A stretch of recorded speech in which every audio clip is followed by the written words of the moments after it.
forward with the idea that we're making an as-applied challenge solely confined to the indictment. This isn't a facial challenge. You're not saying any of these statutes are on this face unconstitutional. And your argument is that this is core political speech. Correct. So some crimes can be achieved solely through speech, though. Terroristic threats, solicitation. Why is that not what's happening here, as alleged? Well, I think it requires kind of a detailed analysis, so if I may. Sure. All right, so the first thing we have to decide is whether or not, and we're talking about President Trump, we're not talking about the actions of others. We have to look and see whether or not that which has been alleged as facts is in fact core political speech, political discourse, protected speech at its zenith. I don't think there's any question that statements, comments, speech, expressive conduct that deals with campaigning or elections has always been found to be at the zenith of protected speech. What do we have here? We have election speech. So one must determine immediately whether that constitutes core political speech, and I suggest that it does. Now, does that make a difference ultimately? Yes, because the more core speech, the more it is protected, the less the government should be involved in restricting it. I don't think there's any real doubt about that. So then the question becomes, is the mere fact that the state here represents that it is false or fraudulent under the statutes, is that enough? Now, from what I just heard, I think the state's position would be yes. All we have to do is say it's false, it's integral to criminal conduct, it's fraud, and therefore it can't be unconstitutional as applied. I don't believe that that's what the law says. I think what the law really looks at is as to each individual application of a statute, whether or not the falsity in and of itself alone is sufficient. And I think the case law indicates that that's not so, particularly, and I don't need to go back through in detail everything that Alvarez said, but I think Alvarez is important because even when you talk in terms of, and I'll start with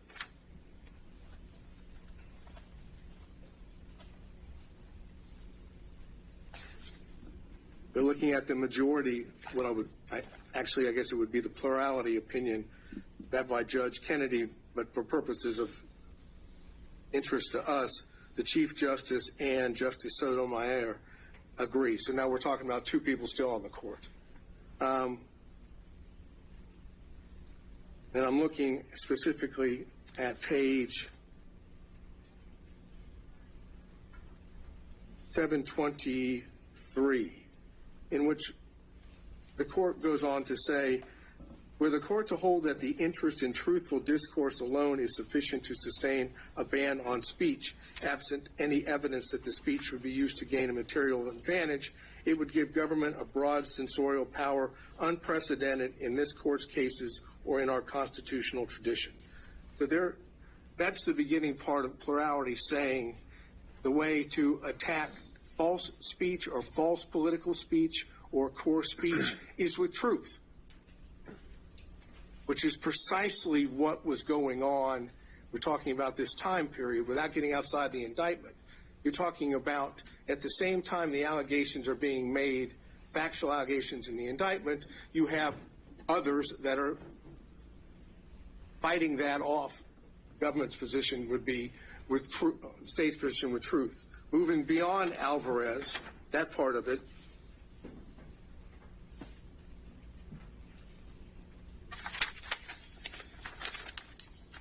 you have Justice Kagan with Justice Breyer.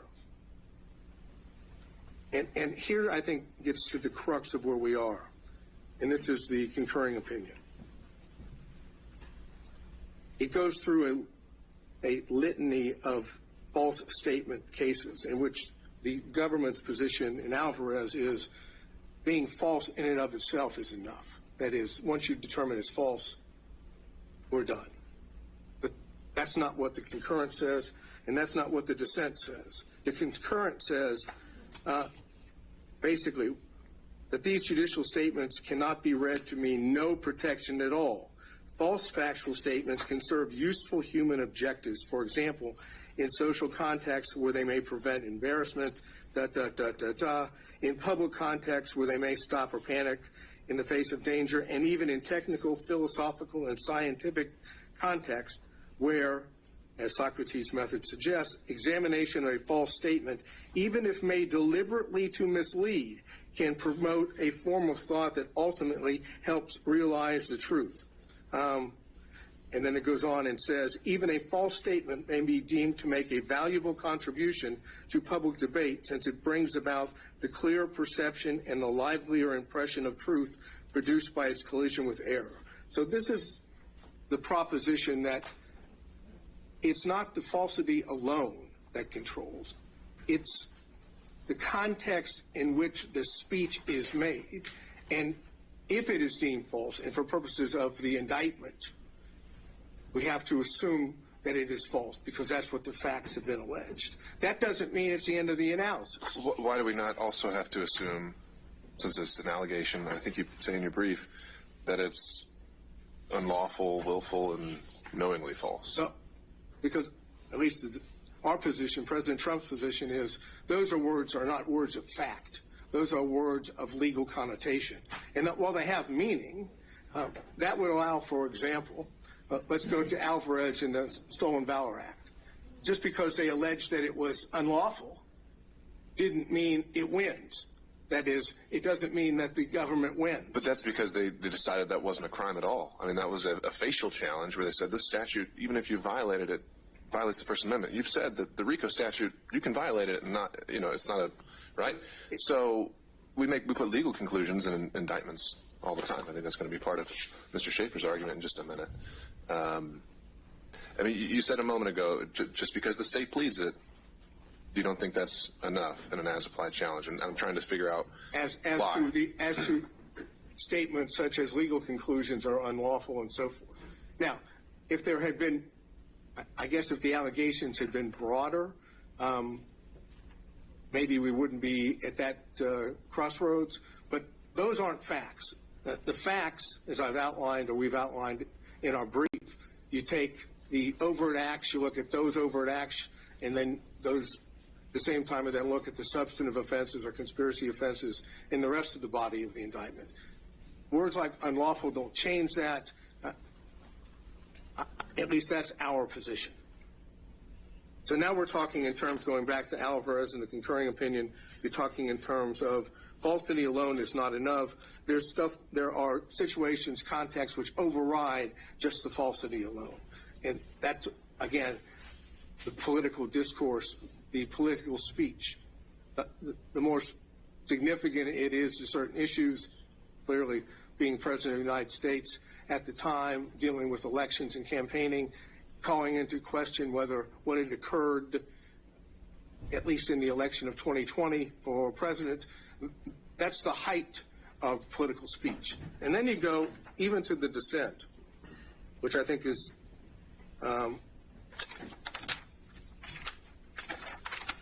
as important, because now you have Alito and Thomas, again, members of the current court. And I go to that.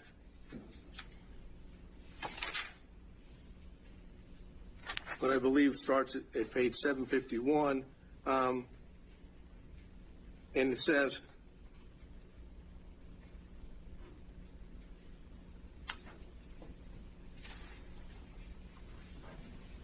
even where there is wide scholarly, and this is 752, even where there is a wide scholarly consensus concerning a particular matter, the truth is served by allowing that consensus to be challenged without fear of reprisal.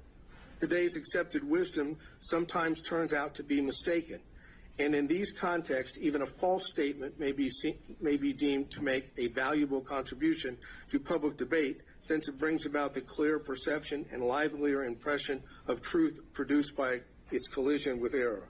Citing U.S. Supreme Court. That's the essence of what we have right here. That's the facts that have been alleged.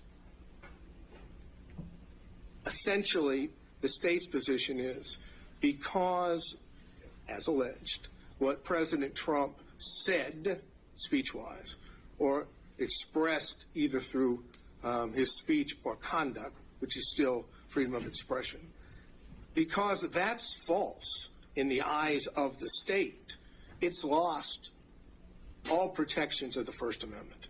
And the concurring opinion and the dissenting opinion in Alvarez suggests just the opposite. If anything, under the circumstances, it needs more protection, not less protection.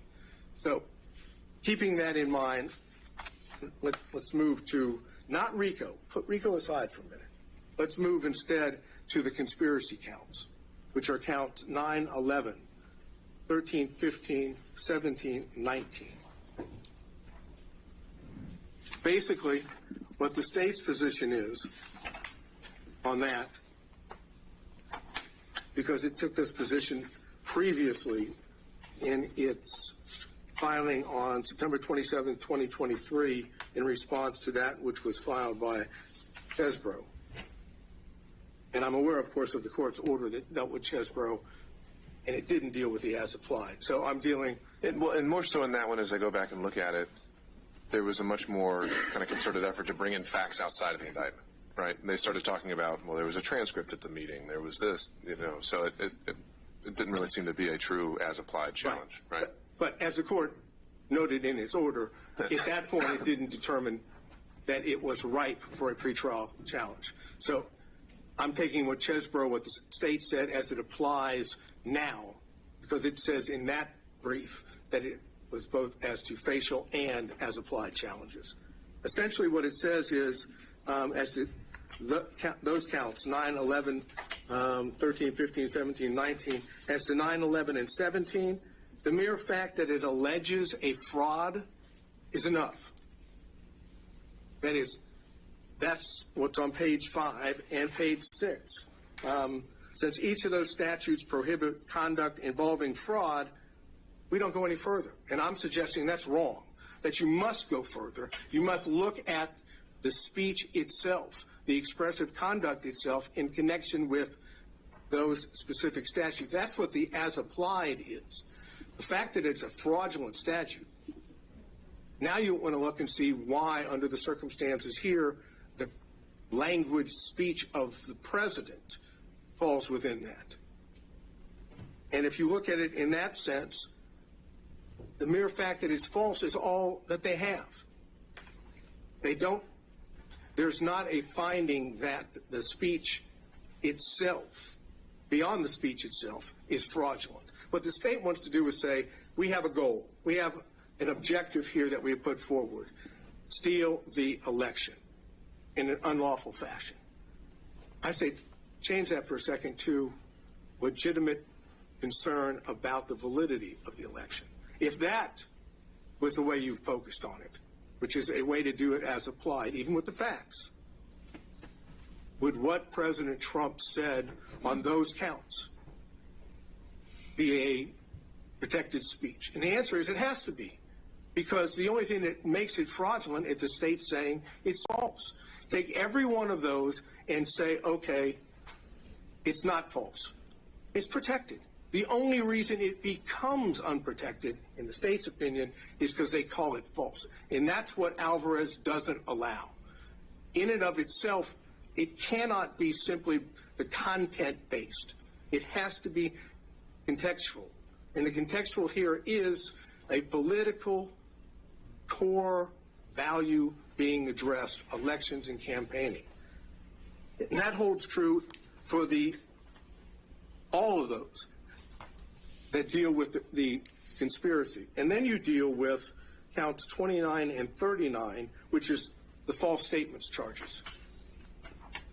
Now, it is clear that the Supreme Court would find that a statement made under 1001, 18 U.S.C. 1001, would constitute the appropriate, let's say, abridgment or non-protected conduct or speech. But Georgia's statute's a little different here, because we don't have a materiality element. It's the mere fact of falsity, which violates, according to Georgia law, counts 29 and 39. You don't have to do anything else but make a false statement, even if it is political discourse, even if it is in the heightened context that I've suggested. If it's false, it's a violation of the law.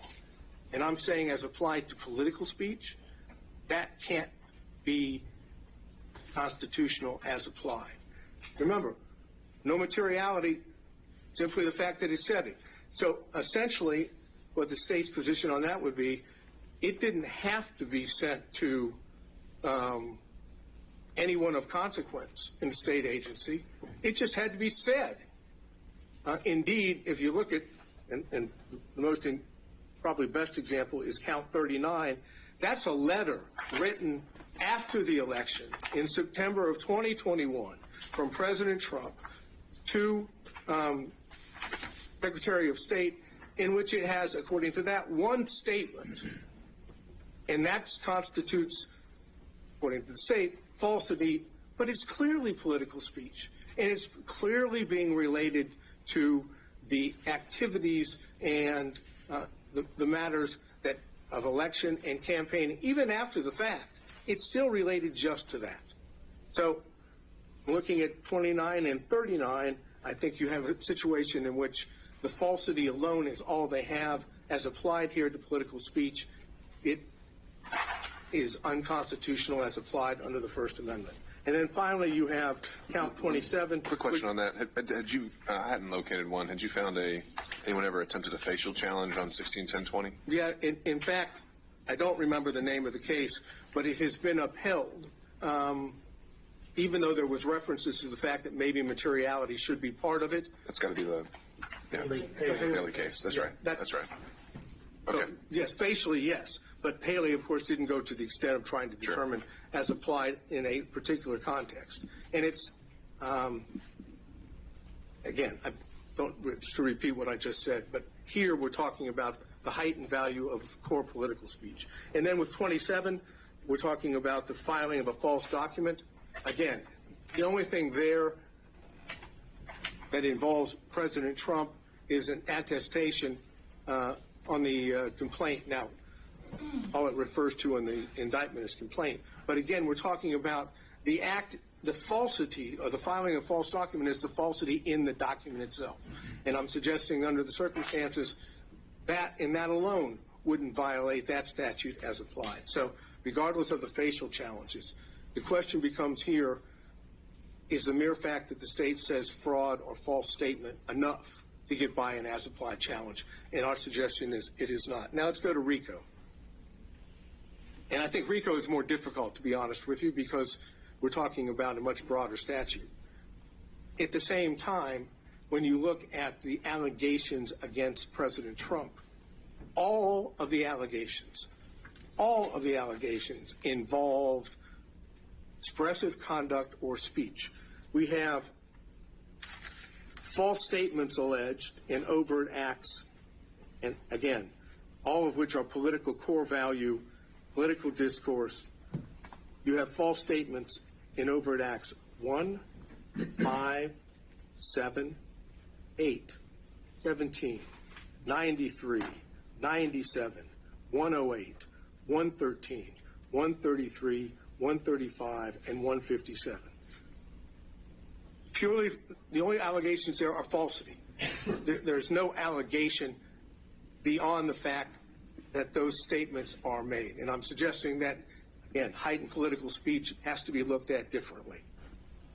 When it comes to tweets, which is, at least the way the state sets it forth, is also political speech, and here certainly by the then President of the United States, you have tweets in 22, 26, 27, 32, 75, 100, 101, 106, 114, 128, 138, and 139. So the majority of the overt acts involve false statements or tweets which are clearly political speech. How best to deal with that under the circumstances? to prosecute those under a broad RICO charge, supposedly with contesting an election by, I guess, illegitimate speech or expressive conduct? Or is the way that we are set up as a country is that the First Amendment plays through this by others, by those that are complaining that it's false, proving it's false, bringing forth the truth? That's the essence of what Alvarez has said. That's the essence of what a case called Brown versus Hartledge, which is cited in Alvarez. It's 456 U.S. 45 at 61, a 1982 decision. All of those speak in terms of when you're dealing with that speech, that political speech, you're best to deal with it through the pushing forth a counter view of truth, not prosecuting the speech maker or the person that is articulating his political views. Here we've done just the opposite. We have decided that because those views were unpopular and in state's opinion false, we must prosecute them to stop them from happening again, which is, again, the essence of why it's unconstitutional as applied, because that's not what the law says.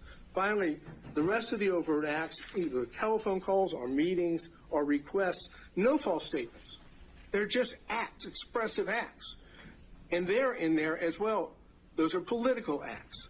And for the court's benefit, because I know there's a lot of overt acts, those are 9, 14, 19, 28, 30, 31, 40, 42, 43, 44, 90, 95, 112.